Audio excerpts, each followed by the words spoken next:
The sharp, sickening sound of tearing paper cut through the steady hum of JFK's Terminal 4. The airport security supervisor smirked as he held up the shredded biometric page of the dark blue passport. "Fake documents are a federal offense, little girl. You're not flying anywhere today." What he didn't know was that the black woman standing before him in faded sweatpants wasn't just another passenger. She had just completed a $6.4 billion acquisition. He hadn't simply grounded a traveler. He had grounded his new CEO. The rain streaked across the tinted windows of the Lincoln Navigator as it moved along the expressway toward John F. Kennedy International Airport. In the back seat, Zara Ellison rubbed her temples, trying to ease a migraine that had been building for days. She was exhausted, yet it was the kind of exhaustion that tasted like victory. For the past several days, she had been locked inside a glass-walled conference room at one of Manhattan's most powerful corporate law firms.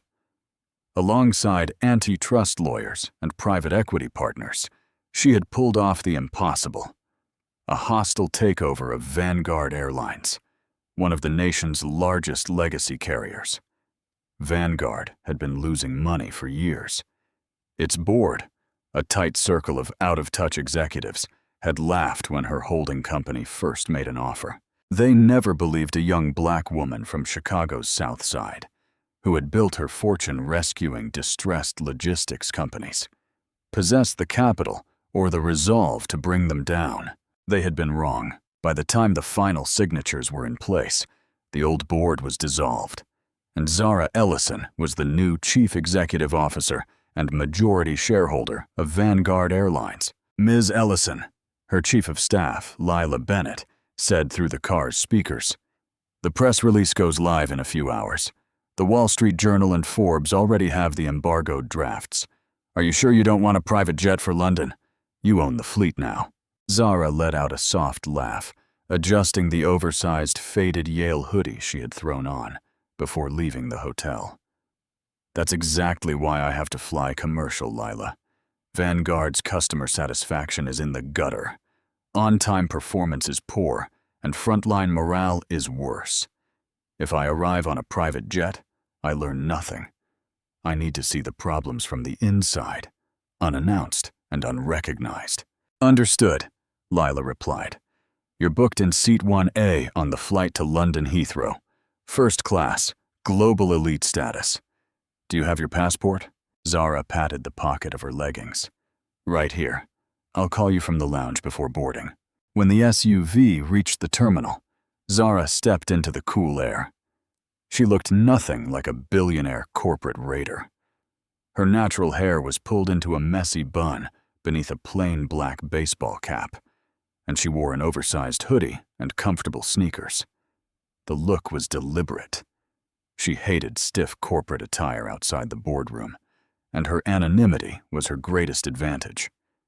Few people in the industry knew her face beyond a handful of old profile photos, and she intended to keep it that way until the press conference. Terminal 4 buzzed with the familiar energy of travelers and rolling luggage.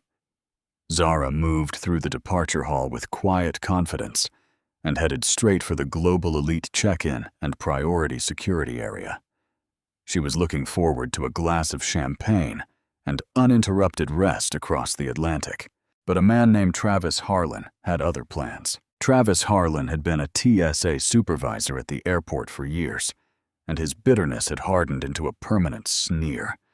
Passed over for higher positions, he compensated by ruling the elite security lane like a personal kingdom. He prided himself on intuition that was really a mix of prejudice, racial profiling, and resentment toward anyone who didn't fit his narrow image of wealth and power.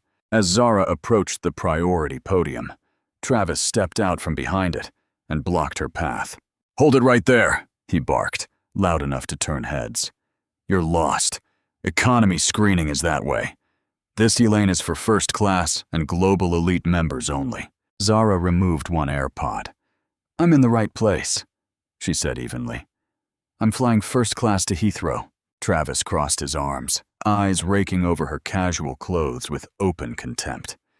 "Yeah, first class. Let me see the boarding pass and ID now. Zara didn't argue.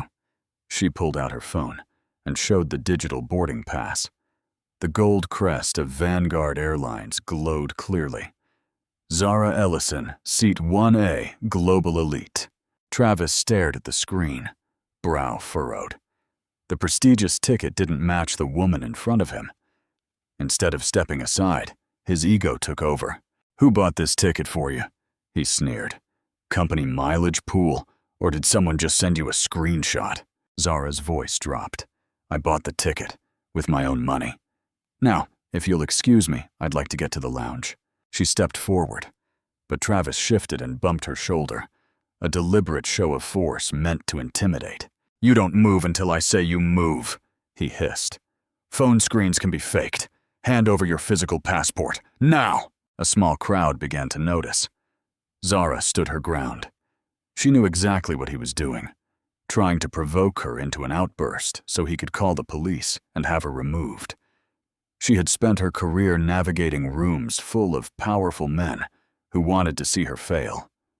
A mid-level security agent on a power trip was nothing new. Without a word, she handed over her dark blue United States passport. Travis snatched it and held it up to the light, hunting for any excuse to put her in her place. He read her name aloud slowly, dragging out the syllables. You don't look like a Zara Ellison who flies first class. You don't look like you belong in this terminal at all. And you don't look like a man who is going to have a job by the end of the day, Zara replied, the words slipping out with quiet, icy precision. Travis's face flushed dark red. He stepped closer, invading her space. Oh, is that a threat? You think because you scammed your way into a first-class ticket you can threaten a federal officer? It wasn't a threat, Officer Harlan, Zara said, locking eyes with his name tag.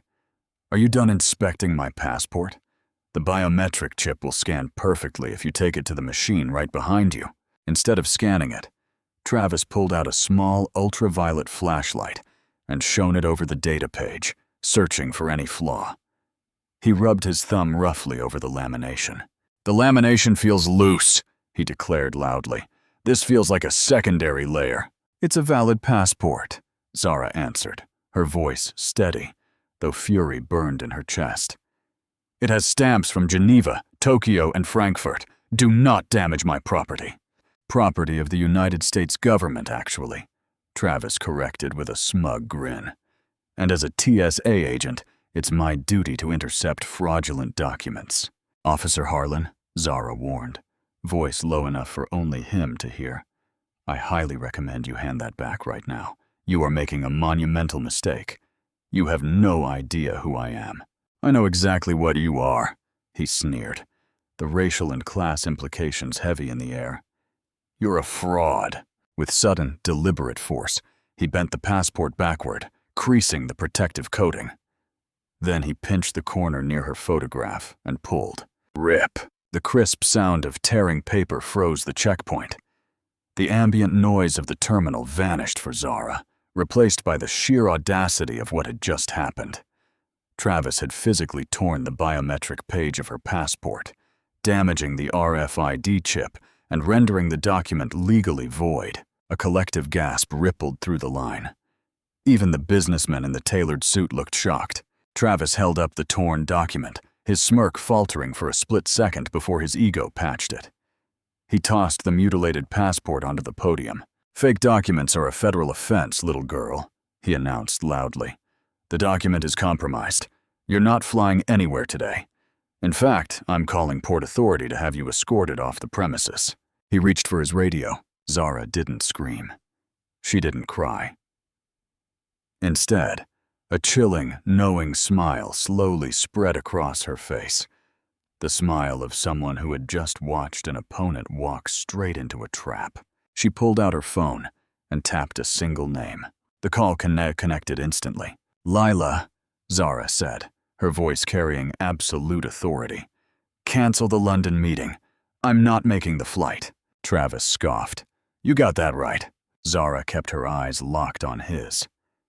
Next, I need you to make 3 calls. Contact the TSA Federal Security Director for JFK.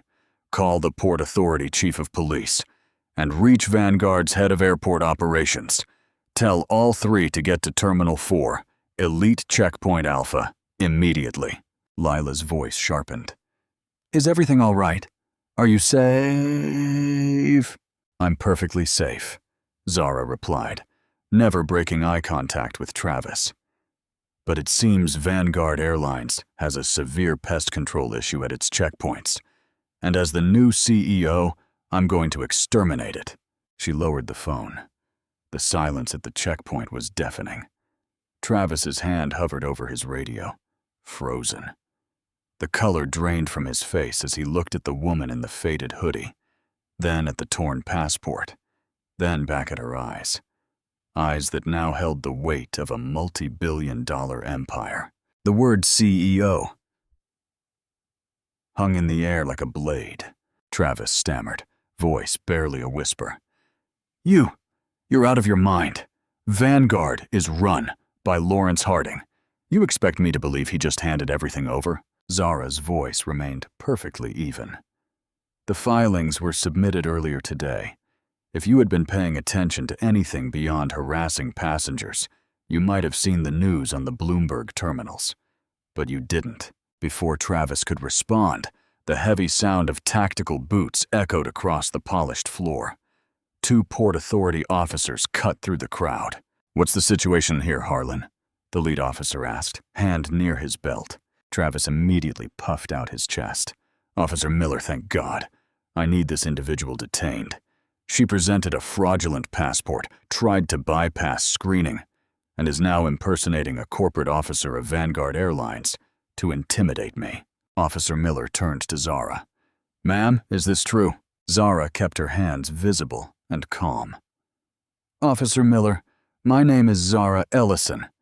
I am the newly appointed Chief Executive Officer of Vanguard Airlines. What is true is that Supervisor Harlan refused to verify my documents electronically. Instead of scanning my passport, he accused me of fraud, bent the document, and deliberately tore the biometric page, destroying federal property and voiding my ability to travel." Miller's eyes followed her gesture to the podium. The sight of the jaggedly ripped passport made his jaw tighten. He knew the rules. Even suspected fakes were to be referred to Customs and Border Protection, not destroyed on the spot. "Harlan," Miller said slowly, voice dangerous. "Did you rip that document?" "It's fake," Travis stammered. "The lamination was peeling. She's a fraud. She's threatening me with imaginary executives." "Secure the document," Zara commanded gently, but with unmistakable authority. "I want it logged as evidence, and nobody leaves this area. My chief of staff has already contacted Helen Ross, the TSA Federal Security Director, and Gregory Shaw, Vanguard's Vice President of Airport Operations. They are on their way." Miller studied her. People caught with fake passports usually panicked or ran. They didn't name the highest-ranking security officials and demand they come to the scene. "Stay right there, ma'am," he told Zara, then turned on Travis. "Harlan, step away from the podium.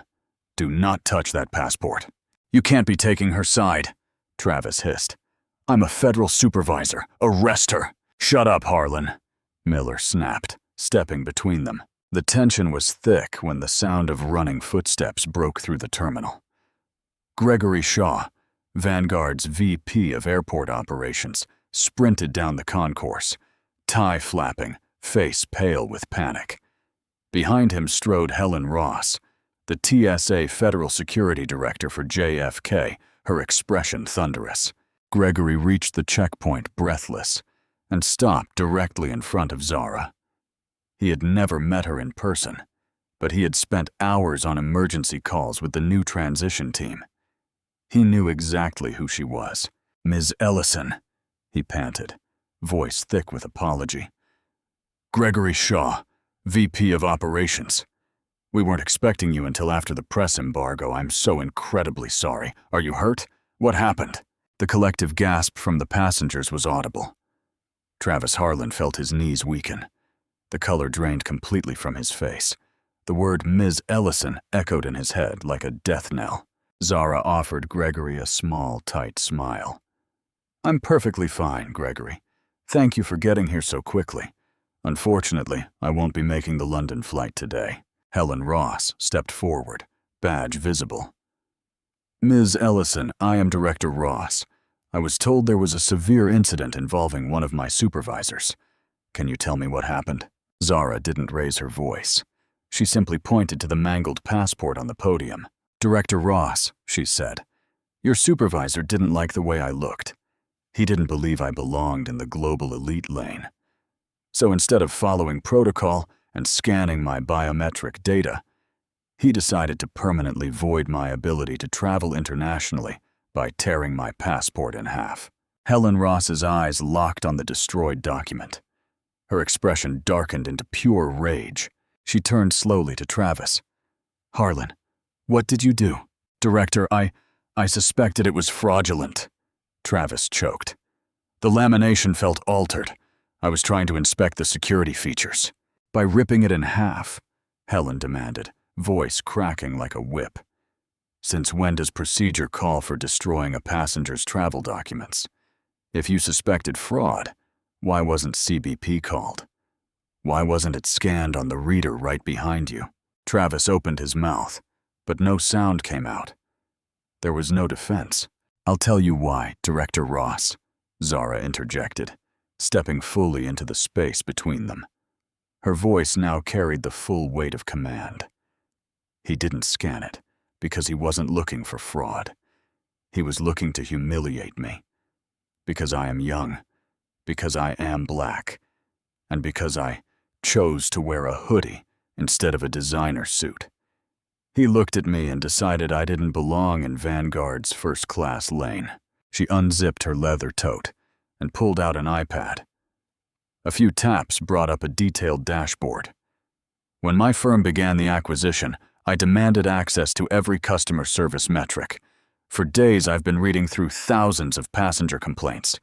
This is a heat map of TSA checkpoints at JFK, cross-referenced with elite passenger complaints. Checkpoint Alpha, during Supervisor Harlan's shifts, has generated a staggering 400% more random screening complaints from women of color than any other checkpoint in this airport.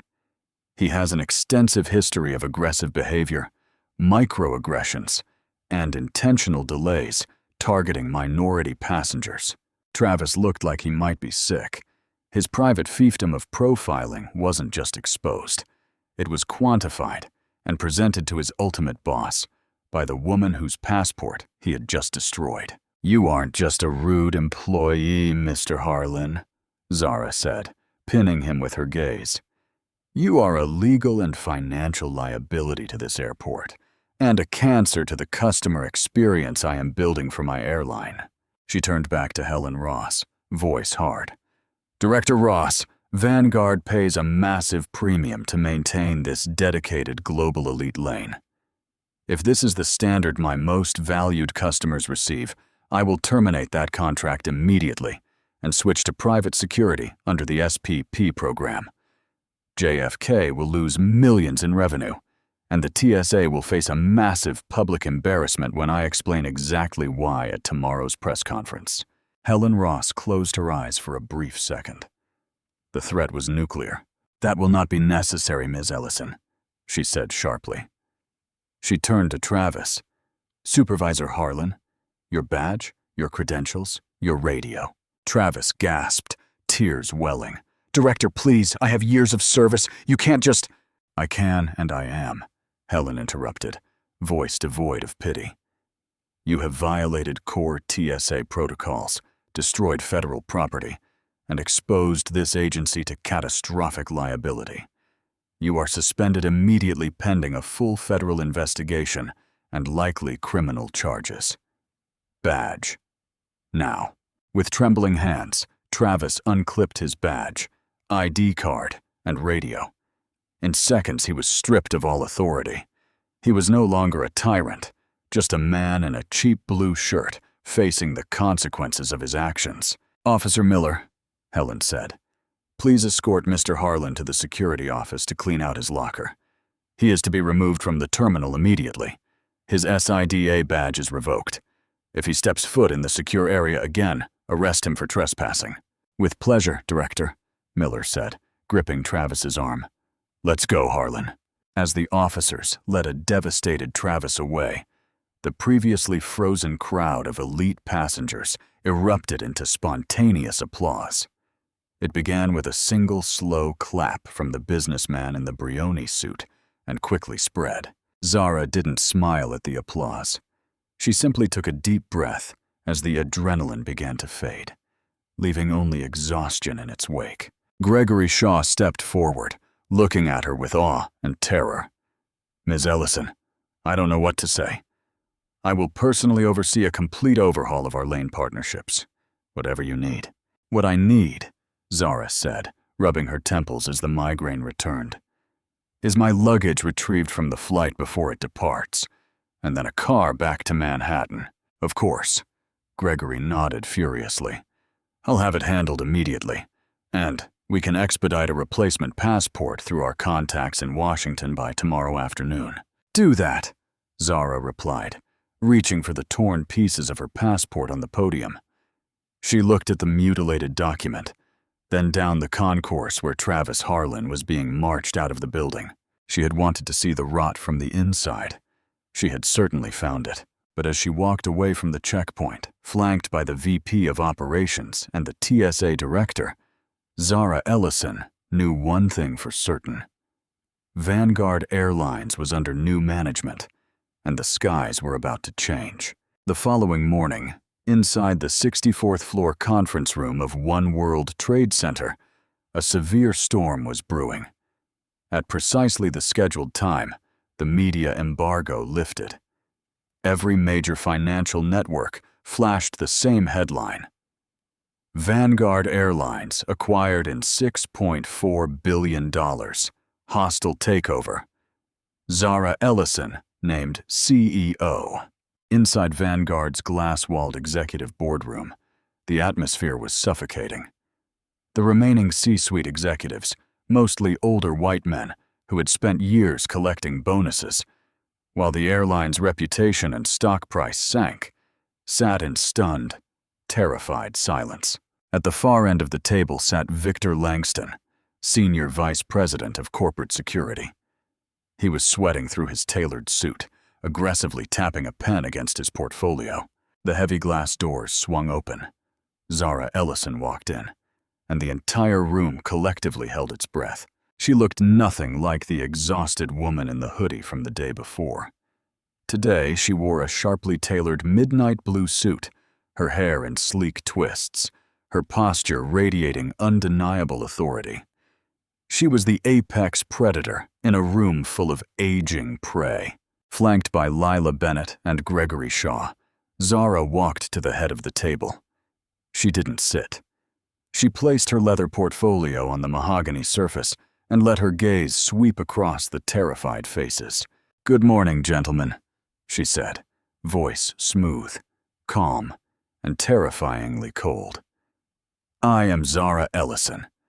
As of yesterday, I am the majority shareholder and chief executive officer of Vanguard Airlines.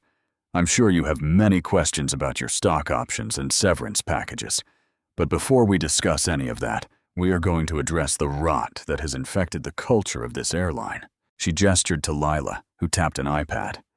Massive screens along the walls flickered to life.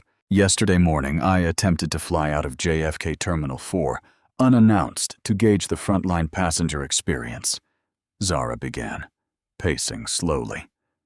"I did not receive a polite greeting or smooth check-in. Instead, I was racially profiled, illegally detained, and a TSA supervisor named Travis Harlan physically tore my United States passport in half because he decided I did not look like a first-class passenger." A collective gasp echoed through the room. Several executives visibly recoiled.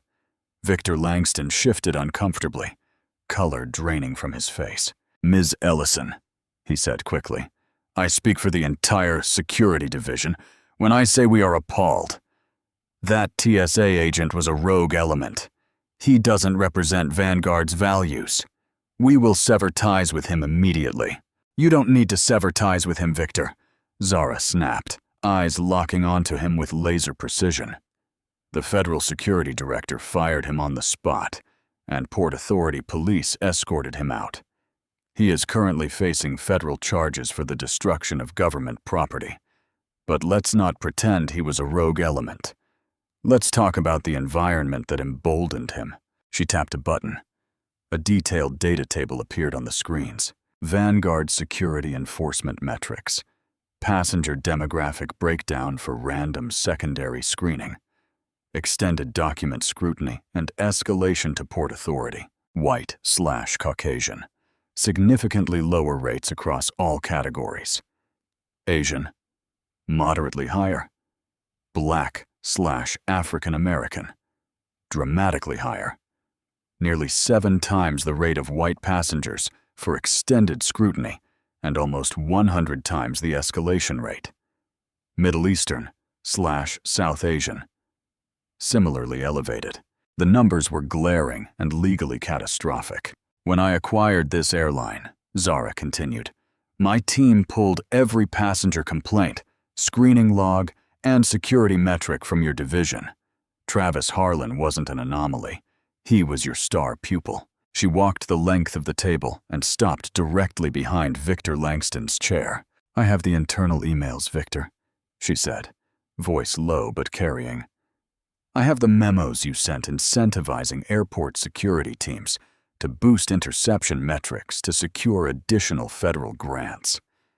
You created a quota system that actively encouraged TSA agents and ground staff to target, harass, and delay minority passengers under the guise of heightened vigilance. You monetized racial profiling. Victor Langston shot to his feet, chair scraping violently. You are taking those metrics entirely out of context. Aviation security is complex. We rely on behavioral analysis and intuition. If certain demographics flag our matrices more frequently, that is statistical reality, not bias. I have kept this airline safe for years, and I will not let some corporate raider come in here and— You are fired, Victor. Zara cut him off, voice dropping like a hammer. The room fell dead silent. You are fired, she repeated, every syllable lethal. Not with a golden parachute, not with a dignified resignation. You are terminated for cause, effective immediately. Your badge has already been deactivated, and Vanguard's legal counsel is drafting a comprehensive report of your discriminatory practices for the Department of Justice and the Department of Transportation. Victor Langston's jaw went slack. The bluster vanished, replaced by the crushing realization that his career, and possibly his freedom, was over. He looked around the table for support, but every other executive suddenly found their shoes fascinating. Lila, Zara said without breaking eye contact with him. Yes, Ms. Ellison. Please escort Mr. Langston to the lobby. His personal belongings will be mailed to him. 2 corporate security guards stepped into the room and flanked Victor as he was marched out. Another bully removed from the building. Zara walked back to the head of the table. She let the shock settle. Let me make something perfectly clear to everyone sitting here, she announced, placing both hands on the mahogany surface and leaning forward. The era of Vanguard Airlines operating as an exclusive, arrogant boys' club is over. We are a service industry. We fly human beings. We connect families, facilitate business, and bridge continents. If you cannot treat every single passenger, whether they are wearing a Brioni suit in first class or a faded hoodie in economy, with absolute dignity and respect, you do not belong in my company. She turned to the screens, switching to a bold new restructuring plan. Effective immediately, we are instituting a zero-tolerance discrimination policy across all customer touchpoints. I am stripping $40 million from the executive bonus pool and redirecting it today. We are raising the hourly wage for all Vanguard gate agents, baggage handlers, and customer service representatives by 30%. You want better employees, you pay them better and treat them better. Gregory Shaw, who had been watching in wide-eyed silence, finally spoke. "Ms. Ellison, the frontline staff, they're going to lose their minds. In a good way. Morale has been terrible for years." "Morale changes when leadership changes, Gregory," Zara replied, with a brief approving nod. "Furthermore, we are terminating our premium lane contract with the TSA at JFK. We will transition to a highly vetted third-party private security firm under the SPP program. I want security agents trained in hospitality and de-escalation, not just enforcement." She picked up her portfolio. "You have until the end of the day to review the new operational guidelines. If you are not on board with this cultural shift, leave your resignation with Lila. Have a productive day, gentlemen." She walked out, the heavy glass doors swinging shut behind her, leaving a profoundly changed Vanguard Airlines in her wake. 1 week later, the familiar hum of JFK's Terminal 4 surrounded Zara Ellison once again. This time, the energy felt entirely different. She wasn't hiding under a hoodie. She wore a chic tailored cashmere travel set and walked through the departure hall alongside Gregory Shaw and Helen Ross. The press coverage of the past week had been explosive. The story of the young black billionaire CEO whose passport was ripped by a racist TSA agent had gone viral. Public outrage had been swift, but Zara's response had turned a disaster into a victory. The firing of Victor Langston, the raises for frontline workers, and the strict new anti-discrimination protocols had driven Vanguard's stock up sharply. As they approached the global elite lane, Zara noticed the immediate changes. The dark, intimidating podiums had been replaced with sleek, welcoming counters. The agents weren't scowling. They were greeting passengers with genuine smiles. "The transition to the new private security contractors has been smoother than expected, Ms. Ellison," Helen Ross noted. "They are thoroughly trained in the new protocols, and the TSA has implemented a nationwide review of document verification procedures to ensure what happened to you never happens again." "I appreciate that, Director Ross," Zara said, pulling out her sleek new United States passport, expedited through the State Department within a day. Accountability breeds improvement. They arrived at the checkpoint. A young professional security agent in a crisp white shirt and navy tie stepped forward. He immediately recognized his CEO, but maintained perfect composure. "Good morning, Ms. Ellison. Welcome back," he said warmly. "May I please scan your boarding pass and passport?" "Good morning," Zara replied, handing over the documents. The agent didn't scrutinize her face or check the lamination.